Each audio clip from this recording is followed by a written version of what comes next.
ब्रह्मभूतोऽधिगच्छति लभन्ते ब्रह्मनिर्वाण मृष्यः क्षीणकल्मषाः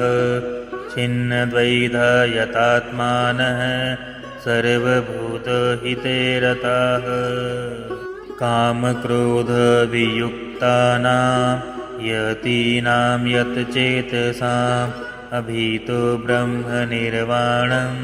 वर्तते विदितात्मनाम् स्पर्शं कृत्वा बहिर्ब्रह्मा चक्षुश्चैवान्तरे भ्रुवोः प्राणापानौ समौ कृत्वा नासाभ्यन्तरचारिणौ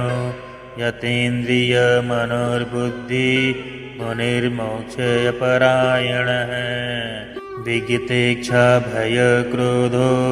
यः सदा मुक्त एव सः